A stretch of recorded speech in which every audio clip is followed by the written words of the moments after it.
Assalamualaikum warahmatullahi wabarakatuh. Salam prajurit.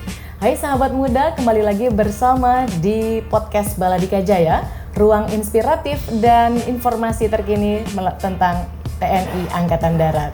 Nah, pada kesempatan kali ini kita sudah ditemani oleh Kak Ajendam 5 Brawijaya. Selamat datang, mohon izin Komandan. Terima kasih Mbak Fadila. Salam sahabat podcast Baladika Jaya.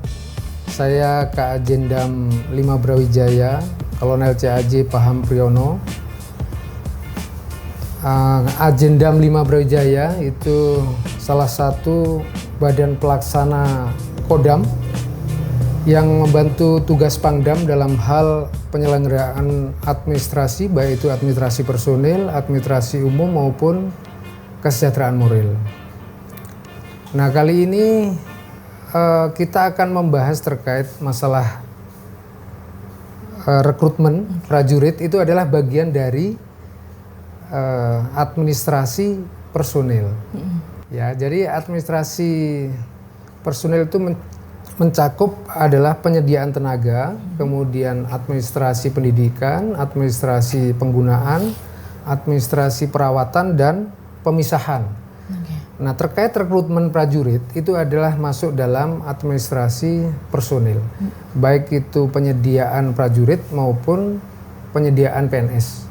Nah, kali ini kita akan bahas adalah mekanisme terkait dengan penyediaan prajurit atau rekrutmen prajurit. Begitu ya? Siap, luar biasa sekali Bapak izin. Untuk episode sebelumnya tuh kita sudah berbincang dengan Komandan Korem 083 Baladika Jaya terkait dengan motivasi menjadi seorang prajurit.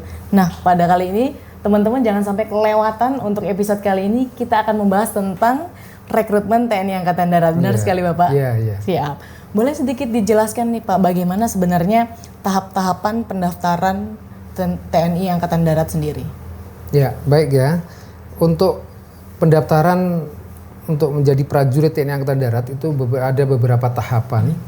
Dari tahapan awal itu calon harus mendaftar melalui online.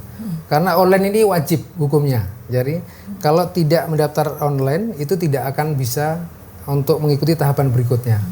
Nah, setelah daftar online, calon harus melaksanakan validasi atau daftar ulang. Nah, daftar ulang ini bisa dilaksanakan di Ajenrem ataupun Ajendam terdekat. Nah, setelah validasi atau daftar ulang itu nanti akan diberikan informasi atau pemberitahuan terkait dengan pelaksanaan tahapan seleksi. Nah, itu nanti bisa melalui media sosial. Ya. Nah, itu tahapan untuk seleksi itu ada beberapa aspek, diantaranya ada aspek administrasi, kemudian aspek kesehatan, aspek jasmani, kemudian aspek mental ideologi, aspek psikologi. Ya. Kemudian dari tahapan-tahapan itu ada beberapa yang dicek ya, termasuk pada saat mungkin tahap administrasi ada banyak macam administrasi itu ya, dari mulai syaratan mutlak itu seperti usia ya, itu mutlak, kemudian tinggi badan itu termasuk persyaratan mutlak yang harus dipenuhi.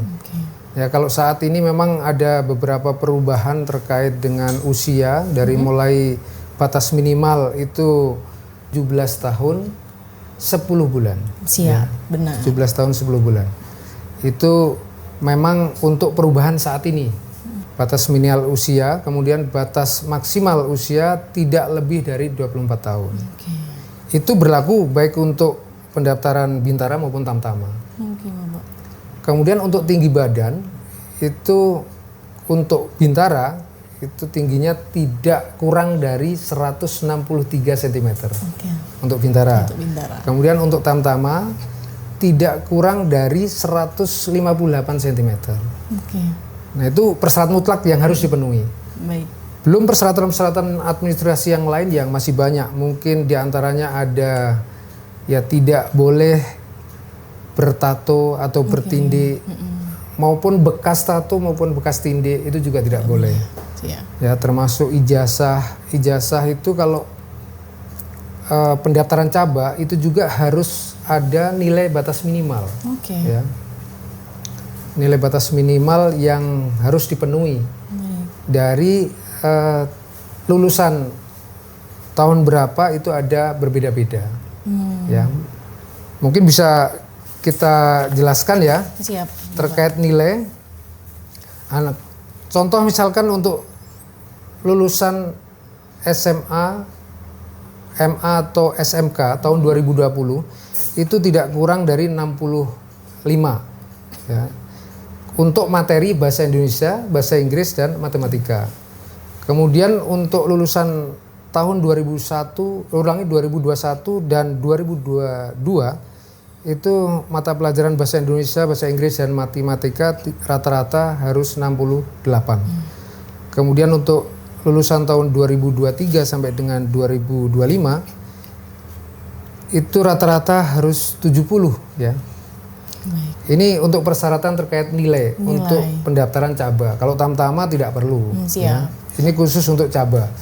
Persyaratan lain masih banyak. Contoh misalkan untuk calon itu harus wajib memiliki BPJS. Oh, wajib. Itu harus wajib. Siap. Karena kalau nanti seandainya calon atau mungkin nanti pada saat pendidikan itu prajurit siswa sakit, nah itu bisa langsung di cover oleh BPJS. Oke, baik. Ya, seperti itu. Siap. Ya, itu contoh salah satu beberapa aspek di dalam uji administrasi. Administrasi, siap. Untuk selain administrasi itu ada apa lagi izin ke agendam tahap-tahapannya? Setelah administrasi, ya kalau administrasi itu tadi bagian dari penyaringan awal. Jadi kalau tidak lolos administrasi, otomatis tidak bisa mengikuti tahapan seleksi berikutnya. Jadi setelah melalui tahapan administrasi lolos, baru bisa lanjut tahapan berikutnya yaitu seleksi kesehatan. Kesehatan. Ya. Jadi kesehatan itu mencakup ada kesehatan secara fisik bagian luar dan kesehatan bagian dalam. Ya.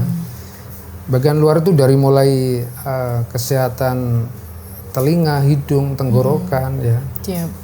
Kemudian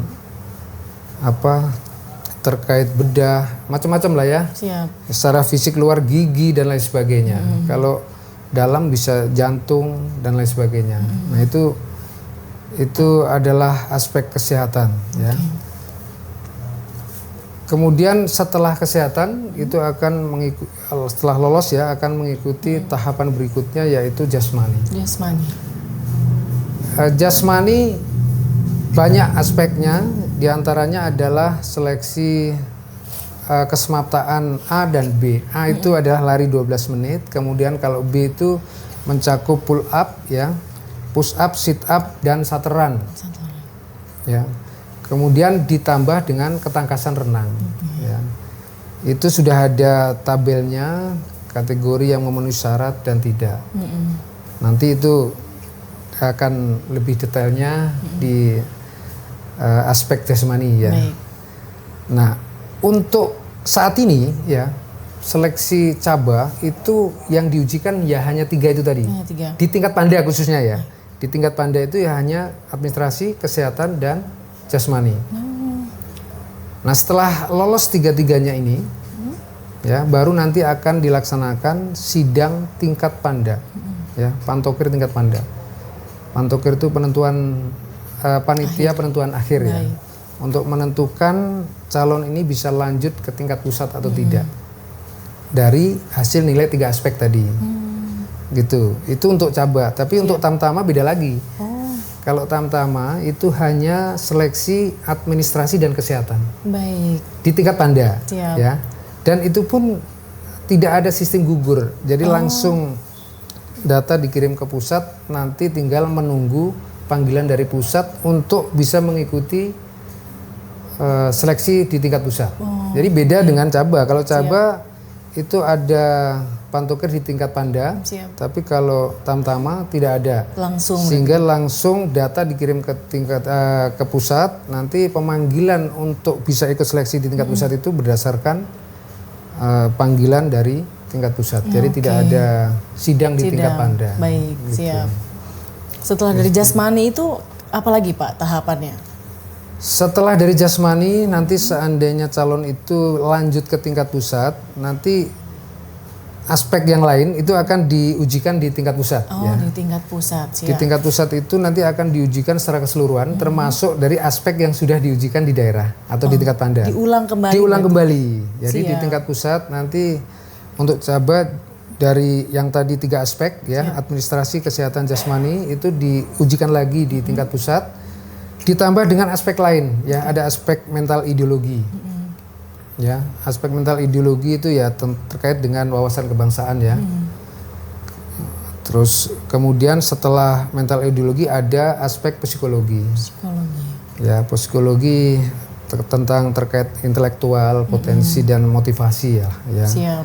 Itu nanti akan diujikan di tingkat pusat. Jadi kalau sudah di tingkat pusat ya, kan di tingkat pusat ini ditampung ya, Siap. ditampung istilahnya di karantina. Benar. Sehingga nanti seandainya lolos semua aspek ya baru nanti diadakan atau ditentukan melalui pantokir tadi lagi. Dan timnya pun itu bukan dari daerah ya, timnya langsung dari pusat yang datang. Oh, siap. Ya. Dari aspek yang diujikan di tingkat pusat nanti ditentukan yang lolos melalui sidang pantokir ya, itu yang diketuai oleh Pangdam ya. Kalau untuk tingkat Bintara Siap. ya, Bintara ketuanya Pangdam tapi wakil ketuanya itu dari pusat langsung. Nah timnya semua ketua tim juga dari pusat.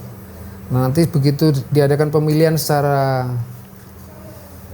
pantokir secara fisik, karena kan hasil pengujian atau pemeriksaan secara data itu kan kita tidak tahu secara fisik. Nah itu nanti akan dipadukan pada saat pantokir. Oh, siap. Ya, melihat data secara tertulis dan melihat tampilan secara fisik. Siap. Nah itu akan dicocokkan. Kira-kira data hasil secara tertulis dengan fisik itu cocok atau tidak, kan gitu. Baik, oh kalau sesuai, oh ini berarti memang hasilnya sesuai dengan apa yang tersaji di dalam data secara tertulis, kan Oh, gitu. siap. Benar. Dan itu akan dibuat secara ranking berdasarkan hasil nilai secara tertulis yang diujikan sebelumnya. Oke, siap. Ya, dibuat peringkingan. Otomatis kita milihnya berdasarkan ranking. Siap. Ya. Kalau mau bagus ya harus Ranking mengejar nilai, bukan hanya sekedar memenuhi syarat. Siap. Karena pengalaman yang sudah ada itu yang memenuhi syarat tuh banyak. Siap. Ya. Tapi tidak terpilih. Karena terbatasnya alokasi. Oh, siap. Sehingga memang kita jangan mengandalkan memenuhi syarat, tapi harus mencari nilai posisi aman, intinya kan siap. gitu, biar kita terpilih untuk lanjut pendidikan, kan Siap. gitu.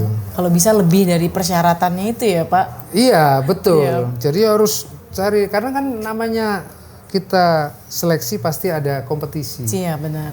Jadi harus mencari nilai yang setinggi-tingginya Siap. untuk mencari aman bisa lolos masuk pendidikan. Siap, Kan gitu. benar sekali, Iya. Bapak. Izin ke Ajendam, kemudian untuk aspek administrasi sendiri nih, Jen. Sebenarnya apa aja sih yang membuat calon itu gagal pada tahap administrasi?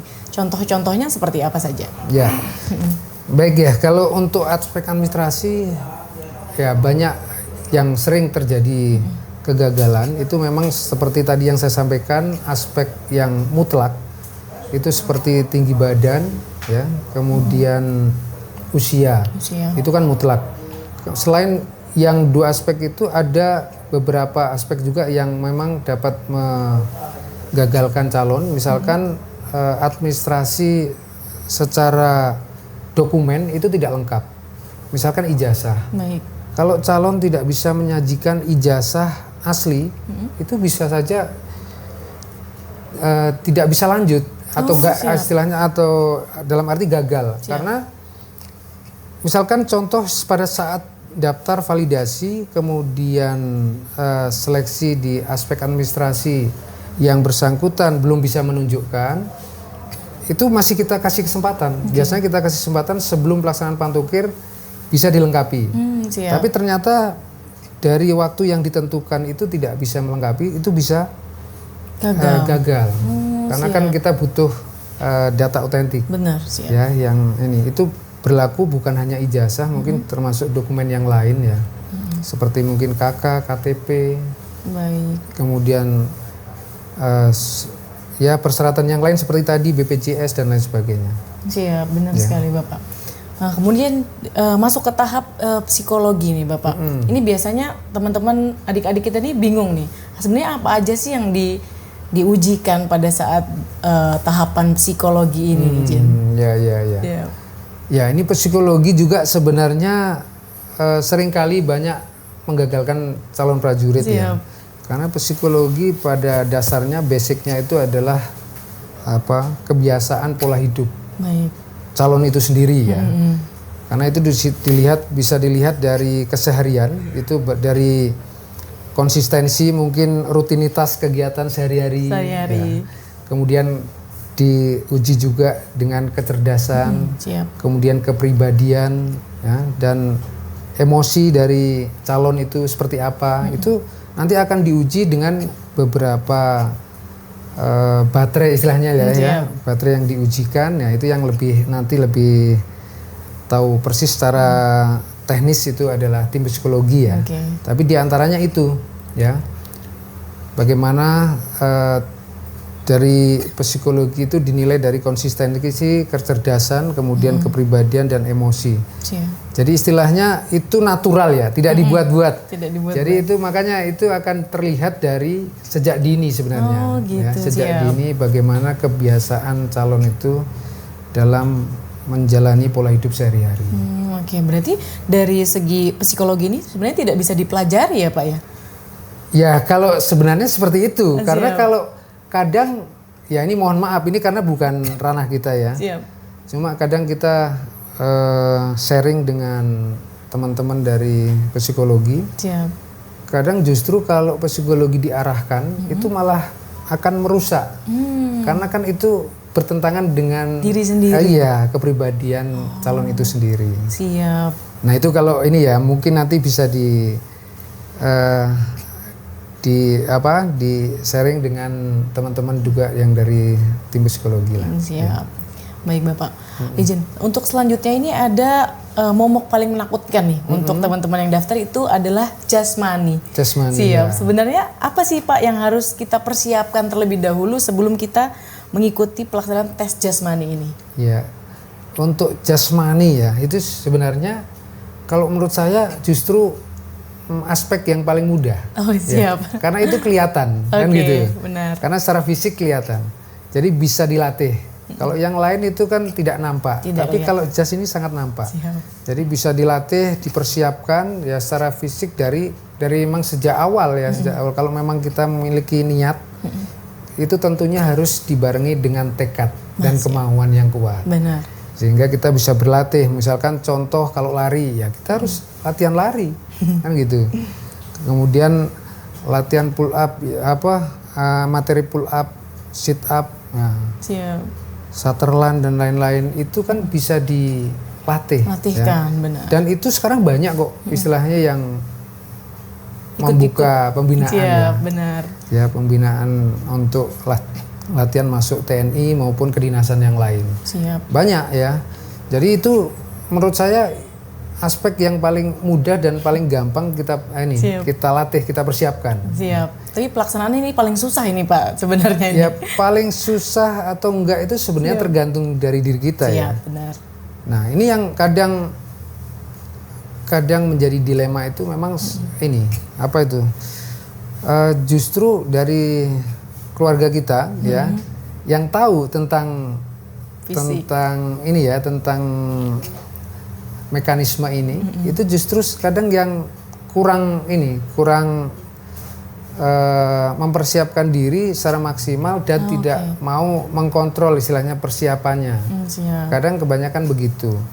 Sebenarnya kalau kita mau istilahnya membina dan mengawasi ya, mengontrol calon prajurit maupun anak-anak kita itu, ya kita harus mengawasi pada saat pelaksanaan pembinaan itu. Karena kan kita tahu apa kemampuan seperti itu. Ya mungkin. Batas minimal maupun batas nilai dari jasmani itu kan kita lebih tahu ya. Siap. Sehingga kita lebih bisa terukur untuk mengarahkan kan gitu. Jadi seperti itu sebenarnya. Siap Bapak. Untuk kesehatan sendiri Pak, setelah jasmani kan ada kesehatan nih Pak. Untuk kesehatan itu kan terbagi menjadi 2 tuh, kesehatan 1 dan kesehatan 2. Untuk kesehatan 1 ini apa saja Pak yang diperiksa, kemudian untuk lanjut di kesehatan kedua itu apa saja? Ya. Jadi kesehatan memang terbagi kesehatan 1 dan 2 ya. Kesehatan 1 itu secara fisik ya, fisik mayoritas dari faktor luar ya. Baik itu dari mata, gigi ya, telinga, kemudian postur. Ya. Walaupun nanti postur juga di jas juga akan dicek ulang ya. Termasuk tensi ya. Itu bagian dari tes kesehatan awal atau tes kesehatan 1 ya. Baik. Nah itu kalau sudah dari tes kesehatan 1 itu semuanya memenuhi syarat, nah itu bisa baru lanjut ke tes kesehatan 2. Ya. Nah kalau tes kesehatan 2 itu mencakup bagian dalam ya. Tentunya bagian dalam itu akan dicek juga menggunakan alat-alat yang sudah dipersiapkan ya di laboratorium ya. Benar. Baik itu dari ronsen, kemudian paru-paru, ya, jantung, ginjal, liver, ya, baik mungkin juga tes urin maupun darah ya, ambil darah. Nanti itu akan ketahuan dari mungkin calon itu memiliki riwayat penyakit atau tidaknya, secara dari ini ya kesehatan dalam. Kesehatan gitu. Dalamnya, siap. Izin berarti sebelum kita melaksanakan tes misalnya Pak, apakah kita harus melaksanakan pemeriksaan terlebih dahulu seperti itu? Ya seyogianya begitu ya. Kalau memang namanya kita mau ikut kompetisi, ikut seleksi, ya seyogianya kita harus mempersiapkan dengan mengontrolkan diri kita dulu, mengecek diri kita dulu.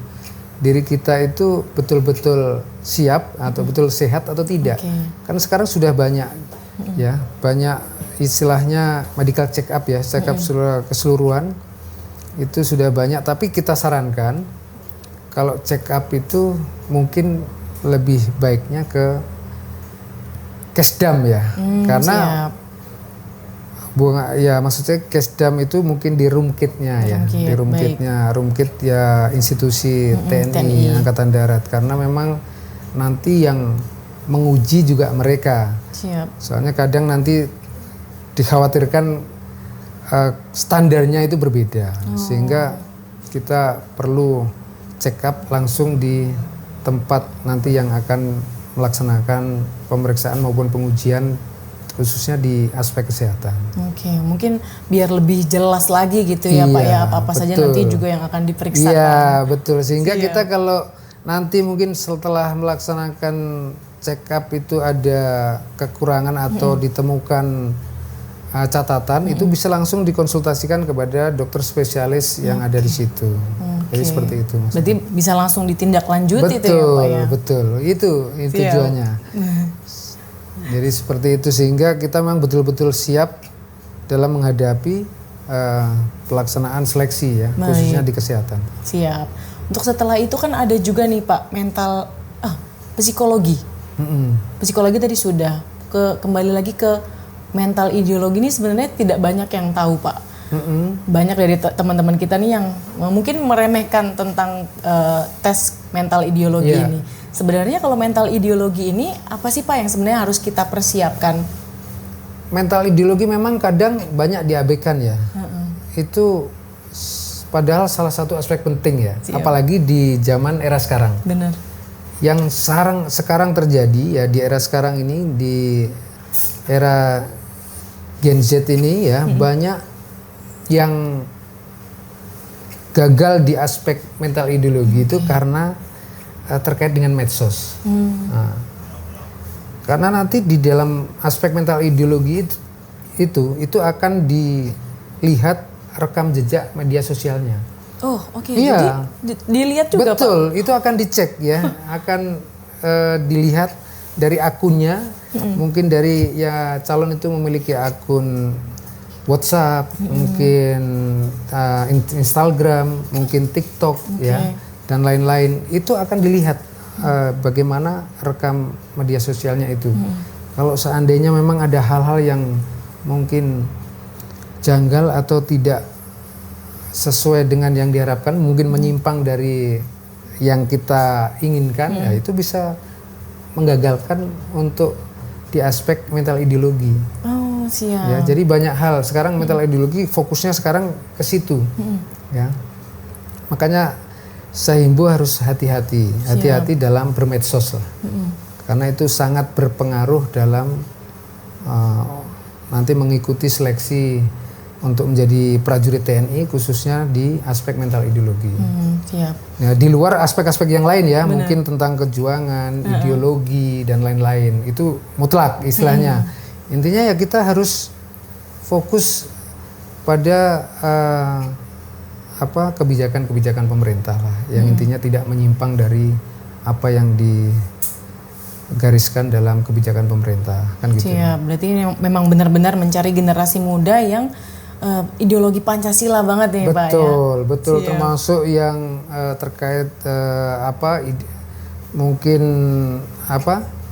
selain ideologi Pancasila itu juga terkait dengan mungkin agama dan lain sebagainya.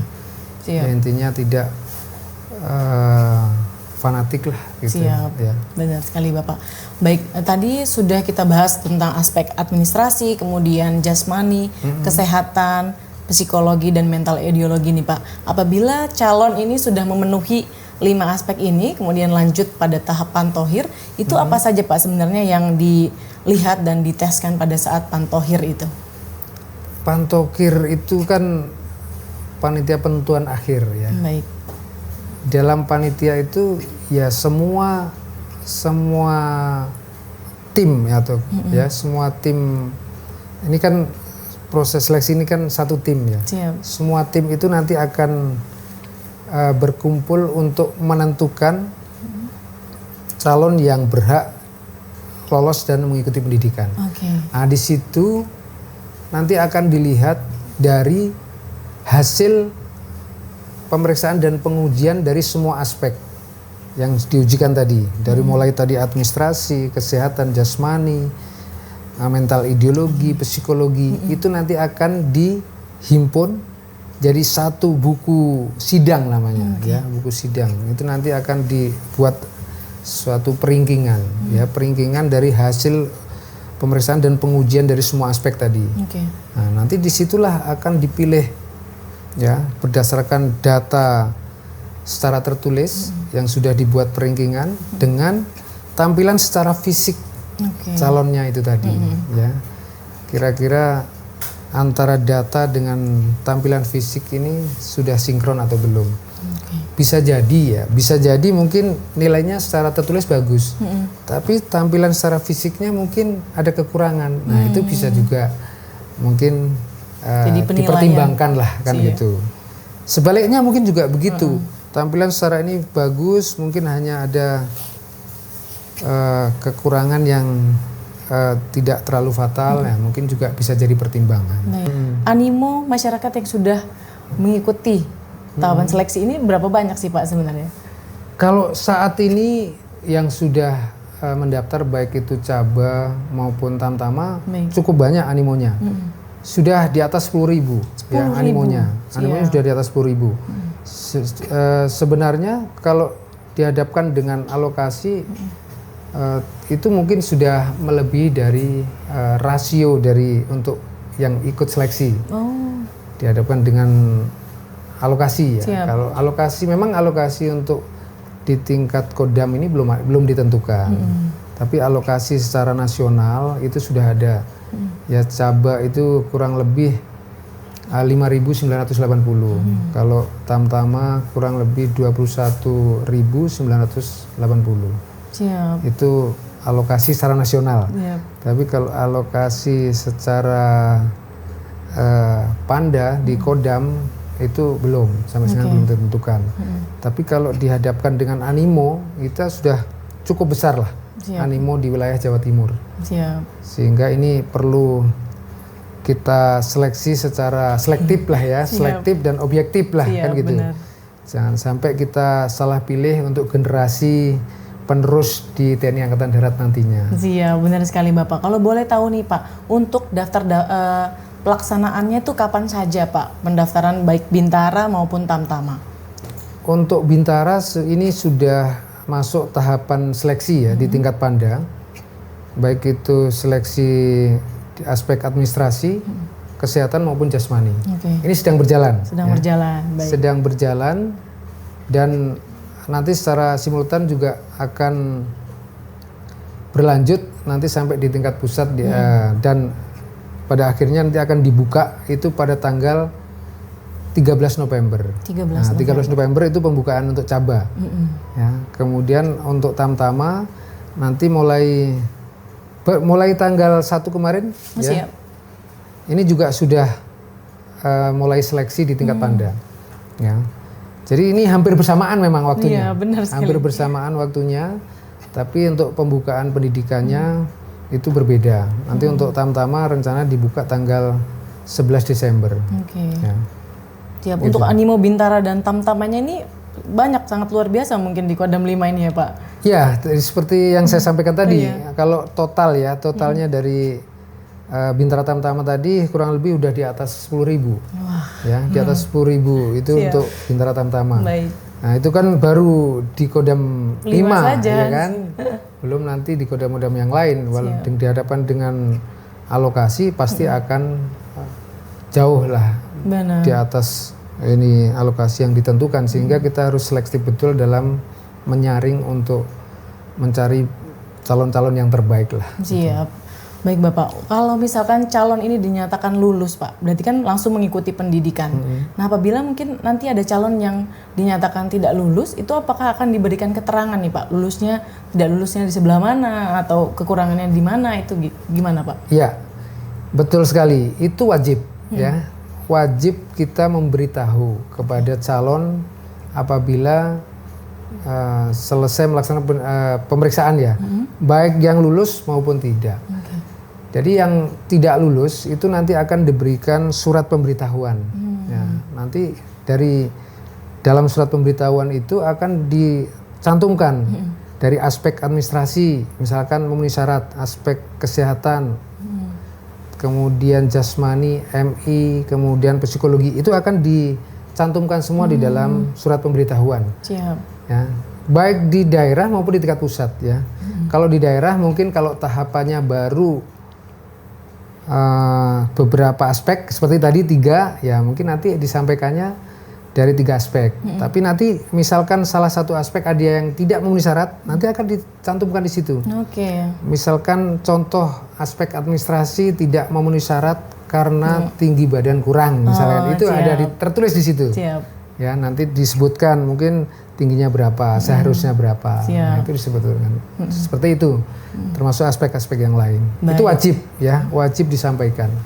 Karena biar calon juga mengetahui dan calon bisa memperbaiki kekurangannya untuk bisa mengikuti seleksi tahap berikutnya. Atau mungkin tahun berikutnya lah itu. Siap.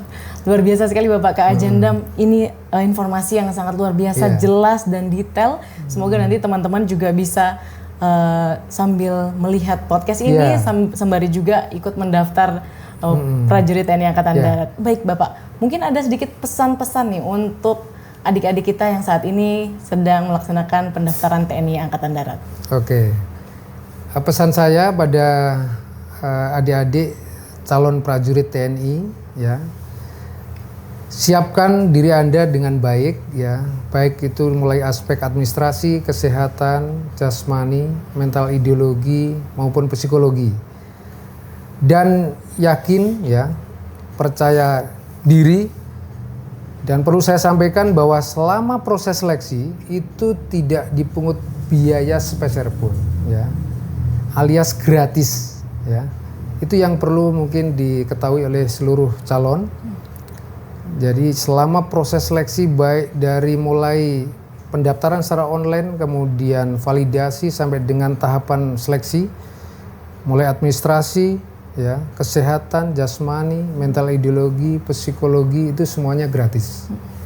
Jadi saya tekankan kembali bahwa penerimaan ataupun rekrutmen prajurit TNI itu gratis, alias gerakan anti suap di TNI Angkatan Darat. Siap, luar biasa sekali. Terima kasih Kak Ajendam atas kehadirannya di podcast Baladika Jaya ini. Semoga nanti kita bisa bertemu di kesempatan selanjutnya. Ya, terima kasih. Siap.